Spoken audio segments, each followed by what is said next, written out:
Marcos, capítulo 12. Então Jesus começou a lhes ensinar por meio de parábolas. Um homem plantou um vinhedo. Construiu uma cerca ao seu redor, um tanque de prensar e uma torre para o guarda. Depois, arrendou o vinhedo a alguns lavradores e partiu para um lugar distante. No tempo da colheita da uva, enviou um de seus servos para receber sua parte da produção. Os lavradores agarraram o servo, o espancaram e o mandaram de volta de mãos vazias. Então o dono da terra enviou outro servo, mas eles o insultaram e bateram na cabeça dele. O próximo servo que ele mandou foi morto. Outros servos que ele enviou foram espancados ou mortos, até que só restou um, seu filho muito amado. Por fim, o dono o enviou, pois pensou, certamente respeitarão meu filho. Os lavradores, porém, disseram uns aos outros, aí vem o herdeiro da propriedade.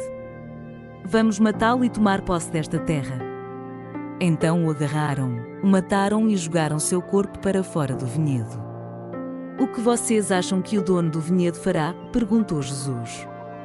Ele virá, matará os lavradores e arrendará o vinhedo a outros. Vocês nunca leram nas Escrituras: a pedra que os construtores rejeitaram se tornou a pedra angular. Isso é obra do Senhor e é maravilhosa de ver?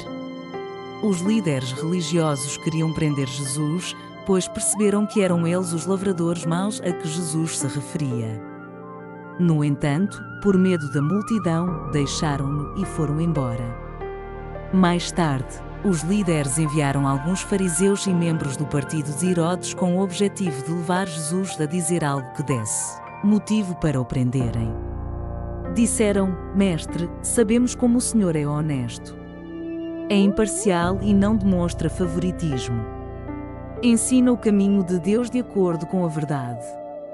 Agora, diga-nos, é certo pagar impostos a César ou não? Devemos pagar ou não? Jesus percebeu a hipocrisia deles e disse: Por que vocês tentam me apanhar numa armadilha? Mostrem-me uma moeda de prata, e eu lhes direi. Quando lhe deram a moeda, ele disse: De quem são a imagem e o título nela gravados?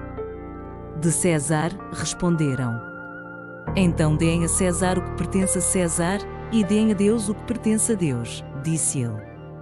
Sua resposta os deixou muito admirados. Depois vieram a Jesus alguns saduceus, líderes religiosos que afirmam não haver ressurreição dos mortos, e perguntaram: Mestre, Moisés nos deu uma lei segundo a qual se um homem morrer sem deixar filhos, o irmão dele deve se casar com a viúva e ter um filho que dará continuidade ao nome do irmão. Numa família havia 7 irmãos. O mais velho se casou e morreu sem deixar filhos. O segundo irmão se casou com a viúva, mas também morreu sem deixar filhos. Então o terceiro irmão se casou com ela. O mesmo aconteceu até ao 7º irmão, e nenhum deixou filhos. Por fim, a mulher também morreu. Diga-nos, de quem ela será a esposa na ressurreição? Afinal, os 7 se casaram com ela. Jesus respondeu: O erro de vocês está em não conhecerem as Escrituras nem o poder de Deus. Pois, quando os mortos ressuscitarem, não se casarão nem se darão em casamento. Nesse sentido, serão como os anjos do céu.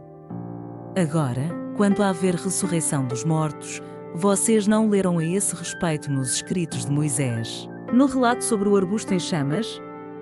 Deus disse a Moisés: Eu sou o Deus de Abraão, o Deus de Isaque e o Deus de Jacó. Portanto, Ele é o Deus dos vivos e não dos mortos. Vocês estão completamente enganados. Um dos mestres da lei estava ali ouvindo a discussão. Ao perceber que Jesus tinha respondido bem, perguntou: De todos os mandamentos, qual é o mais importante? Jesus respondeu: O mandamento mais importante é este: Ouça, ó Israel. O Senhor, nosso Deus, é o único Senhor. Ame é o Senhor, seu Deus, de todo o seu coração, de toda a sua alma, de toda a sua mente e de todas as suas forças. O segundo é igualmente importante: ame é o seu próximo como a si mesmo. Nenhum outro mandamento é maior que esses. O mestre da lei respondeu: Muito bem, mestre. O Senhor falou a verdade ao dizer que há só um Deus e nenhum outro. E sei que é importante amá-lo de todo o meu coração, de todo o meu entendimento e de todas as minhas forças, e amar o meu próximo como a mim mesmo. É mais importante que oferecer todos os holocaustos e sacrifícios exigidos pela lei.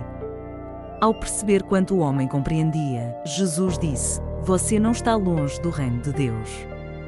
Depois disso, ninguém se atreveu a lhe fazer mais perguntas. Mais tarde, enquanto ensinava o povo no templo, Jesus fez a seguinte pergunta: "Por que os mestres da lei afirmam que o Cristo é filho de Davi?" O próprio Davi, falando por meio do Espírito Santo, disse: "O Senhor disse ao meu Senhor: sente-se no lugar de honra à minha direita até que eu humilhe seus inimigos debaixo de seus pés." Uma vez que Davi chamou Cristo de meu Senhor, como ele pode ser filho de Davi? E a grande multidão o ouvia com prazer. Jesus também ensinou: cuidado com os mestres da lei.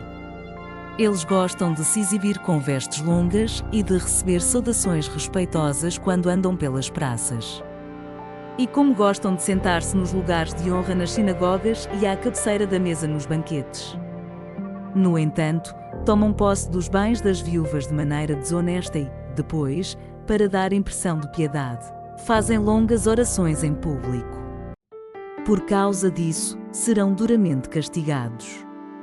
Jesus sentou-se perto da caixa de ofertas do templo e ficou observando o povo colocar o dinheiro.